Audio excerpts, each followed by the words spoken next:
Let me go to Robert. Robert's calling us from Oregon. Hey, Robert. Yes, good morning, Dan. Appreciate your program and what you're able to share with people that are sort of ignorant about financial matters. I was calling because we're hearing a lot of the political news, of course, interwoven with the economic news.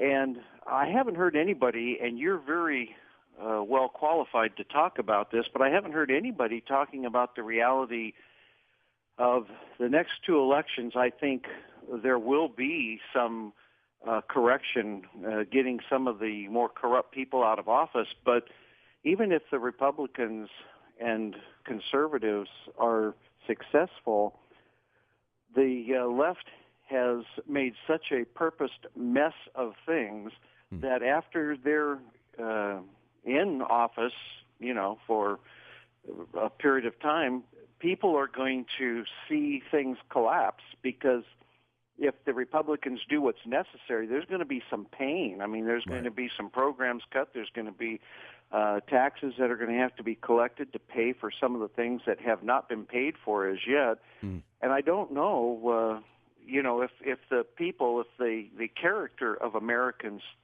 can today, if they can deal with what's going to be necessary to get things back on track, we can get all the right people in office.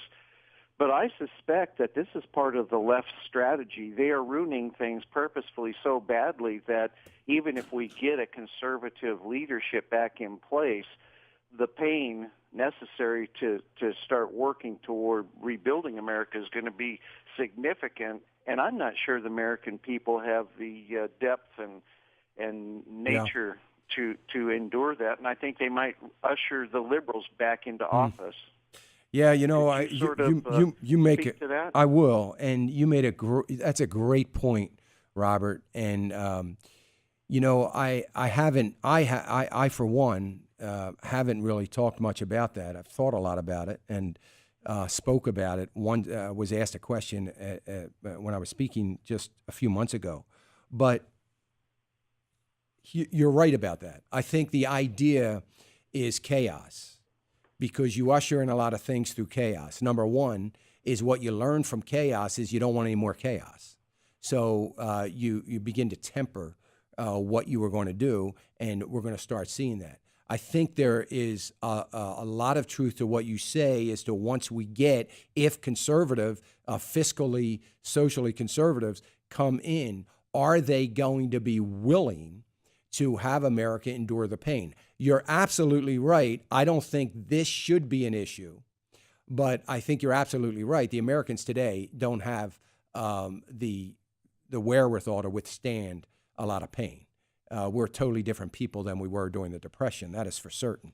And you're right about that. But I don't think the politicians are smart enough to realize that, because I think they have a sense of arrogance about America and the American people to think, oh, well, that's not the issue. I think the issue is going to be, do we want to cause the pain? Because, hey, man, I just got in here. This is a great job. I don't really want to go back to the real world and have to find another job. So I don't know that I want to inflict, or I don't want to be the one to inflict the pain, because like you just said, Robert, we're going to all get voted out again if that happens.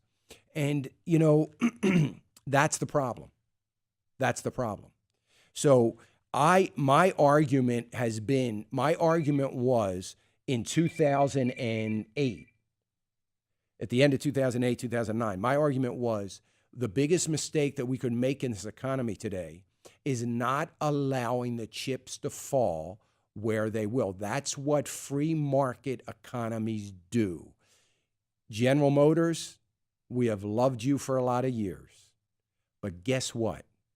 You have failed in your management, you have failed in your strategies, and you are now bankrupt, period.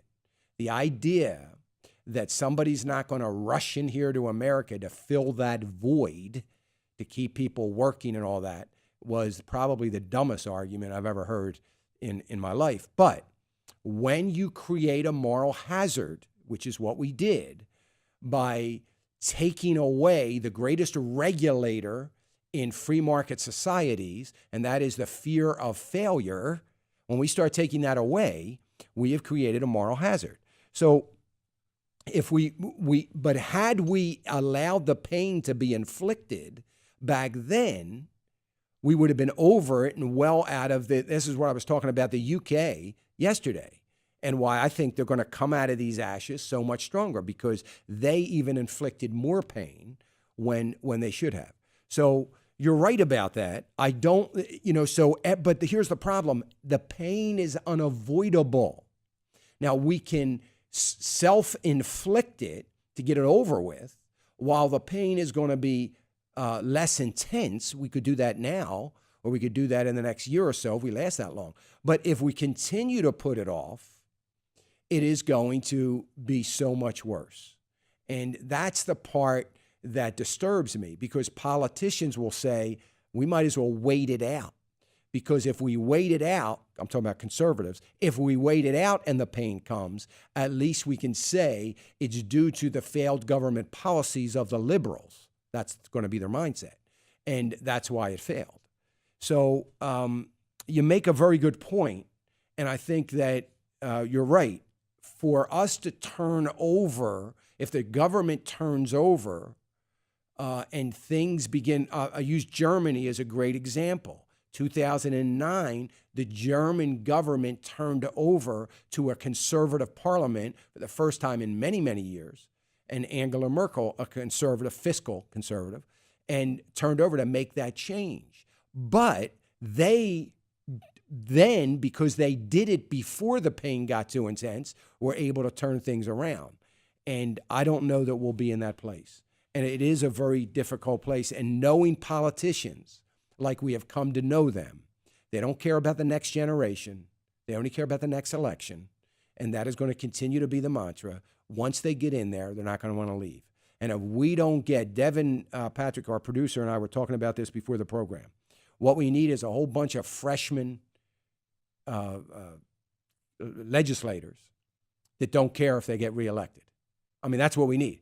And what are the odds of finding that? I mean, but that's what we need. We need a bunch of freshman legislators that are businessmen, like the men of our founding fathers who looked upon political service as a service to the country. It was like doing 2 years in the military. You do your time, you help because of duty to country, and then you go back to your business.